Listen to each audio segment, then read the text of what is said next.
Look at that. You're winning. That's exactly what I said to a client of mine recently. We were having a conversation. She was sharing what was going on in her life and what she wanted to tap on. And I interrupted her and I said exactly that. I said, look at that. You're winning. And as I explained what was going on, and she started to realize what was going on, there was such a sense of relief that she almost started to cry just at that recognition. And the lesson that was inside of that was not just useful for her in that moment. It's useful for all of us when we are doing transformation. This week in the podcast, that's exactly what we're going to do is we're going to talk about that specific revelation and how you and I can utilize that exact idea every single day when we're trying to create transformation. This is Monterastelli, and welcome to the Tapping Q&A podcast, recorded live to tape from Williamsburg in Brooklyn. This is episode 637, originally aired November 13th, 2024. Hi, everyone. I hope this finds you well wherever you are and whatever time of day you're getting a chance to join me. Thanks for spending a little time with me today. One of the concepts that I come back to over and over again with my clients and myself is this idea that happiness is outcome divided by expectation. Happiness is outcome divided by expectation. And what I mean by that is how we feel about something is based on the expectations and the desire of the outcome we want. So today, as I work through my day, if I get 6 things done, is that a good day? Well, it depends. If I wanted to get 10 things done today, I am very disappointed. If I wanted to get 4 things done today, I'm doing backflips as I leave the office because I got so much more done than I expected. But in both circumstances, I got the exact same amount of work done. But it's because of the expectation I had as I was engaging and evaluating what was going on that determined whether or not I thought it was good. And so it's really important for us as we are evaluating and engaging with transformation that we're doing it in such a way that we have a really clear understanding of what our expectations are and when those expectations actually get in the way of us moving forward and us being successful. Now, before we jump into this conversation about expectations and how we do evaluation and transformation, I'd love to tell you a little bit about the tool I use the most for transformation. It's something that's called tapping. It is super, super easy to do. You can apply it for yourself. I use it every single day for myself. I use it with my clients. It is something that can transform the way you move through the world and take new action. If you would like to learn how to tap absolutely free, all you need to do is go to learntotap.com. I have an instructional video. I have handouts. It's super, super easy. It's absolutely free. You don't have to opt into anything. Just go to learntotap.com. And if you follow the little red arrow in the upper right-hand corner, it will take you to learntotap.com where you can get all of the information so you can tap along with us as we move forward. So let's go back to my client who I mentioned at the beginning of the episode, who was struggling. And the reason why she was struggling is she came to me because she said, I am still feeling so much resistance as I am taking action in my business. And I want to get rid of this resistance while I'm taking action. And say, okay, tell me what's going on. What are the actions that you're currently taking and how does it feel? What are the consequences of those actions and how do you feel? Well, she said, well, as I'm taking action, I'm actually working with more clients because I'm reaching out more and I've raised my rate. So I'm making more money with each of the clients. And that was the moment that I interrupted her. That is the moment I said, stop. Do you realize what is happening?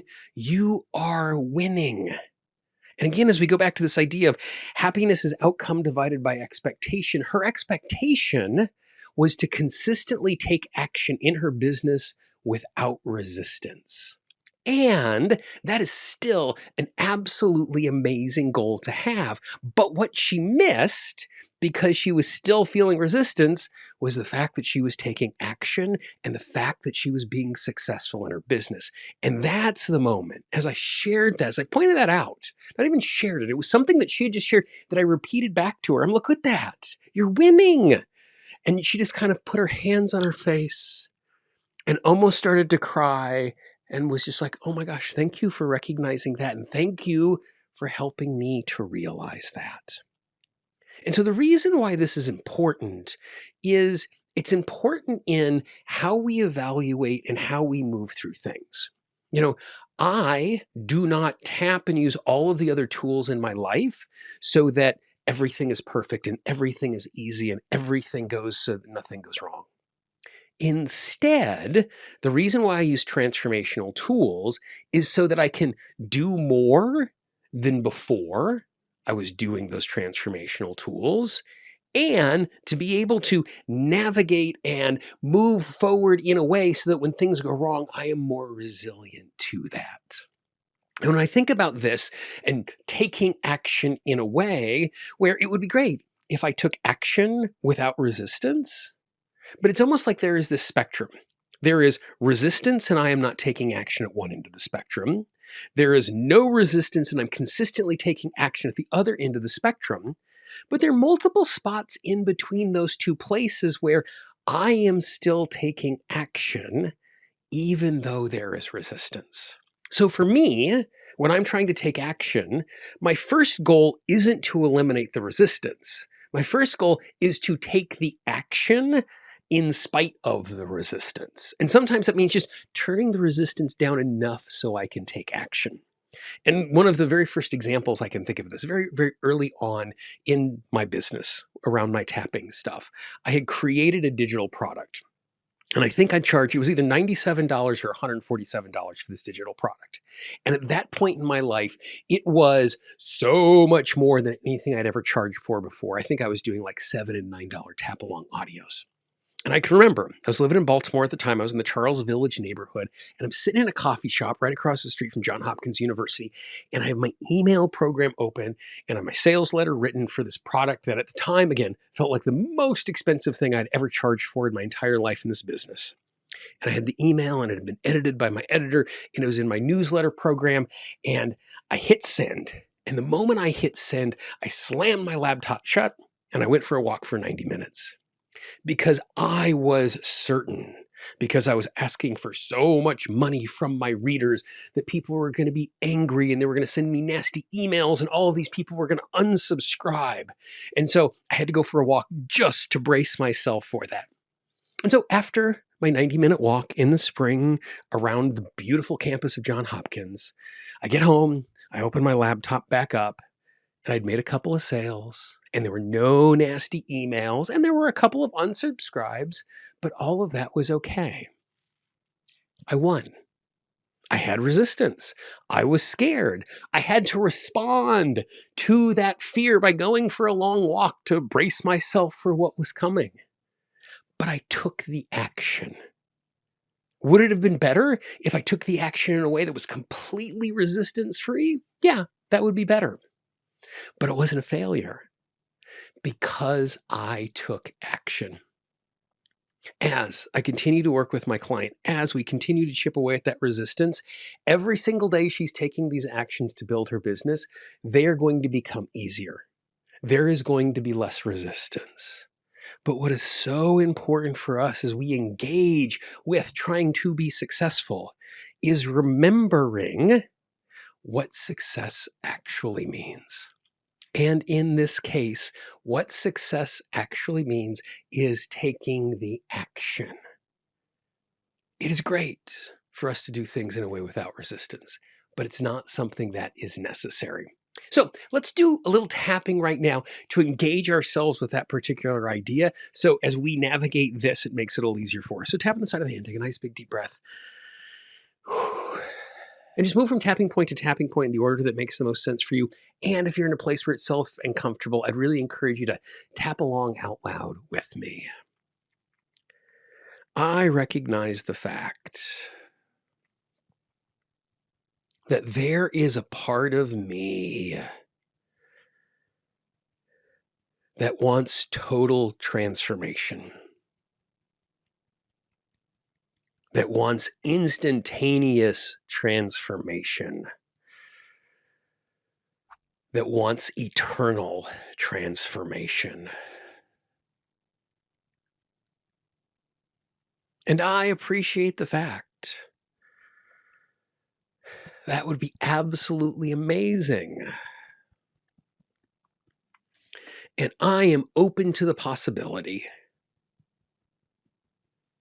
to the fact that I could have total, instantaneous, eternal transformation. And at the exact same time, I recognize the fact, even when I feel resistance, it is possible for me to take action. Even in moments of distress, it is possible for me to move forward. And so I give myself permission to recognize the fact the first goal is to take action. Even if that means I am sometimes feeling resistance in the midst of that action. Sometimes that means I will have to fight really hard to take that action, to overcome my internal resistance and fear. I give myself permission to know my goal is to take action. And if I keep taking action, each successive action is going to be a little easier. It's going to be a little gentler. It's going to be a little quicker. It's going to be a little more definitive. It's going to be a little more confident. I give myself permission to know that it is okay to strive for resistance-free action. And as I work toward that, I give myself permission to trust myself, to trust the process, and to keep taking action even in the face of resistance. With each action, it makes the next action even easier. Nice deep breath. Big stretch. Oh. Even though I'm not tuning into something right now that I want to be working on, I just feel lighter. I just feel more present. I feel more trusting the process. And hopefully it will do the exact same thing for you. Remember, even though the goal is to do things without resistance, the more important goal is taking action. Even though perfect is the goal, what's also a goal and what is also useful is better. If we keep reducing resistance, if we keep creating better, if we keep taking action, we continue to move forward, and transformation is inevitable to come from exactly that. So I hope you enjoy that little process. I hope you enjoy that little tap along. That might be a tap along that you want to bookmark, come back to again and again and again, because it'll just make it easier for you to start your day, to start a work session, to start something, because you're easier with yourself, because it makes it easier for you to take action. If you know someone in your life who'd appreciate this, please pass it along. Don't spam your inbox. But there might be one or two people in your life who could really appreciate this conversation and this little tapping. We always joke about the fact that our marketing budget is your word of mouth, and you're going to make their day better by sending them an email. Even if they don't listen and tap along to this, the fact that you've reached out and said, hey, I'm thinking of you today, that's going to make a difference for them today. As you look at the screen right now, you will see the entire archive of the Tapping Q&A podcast. We have all sorts of free instruction there. Click on that playlist, and I look forward to talking with you and tapping with you again real soon. Bye-bye.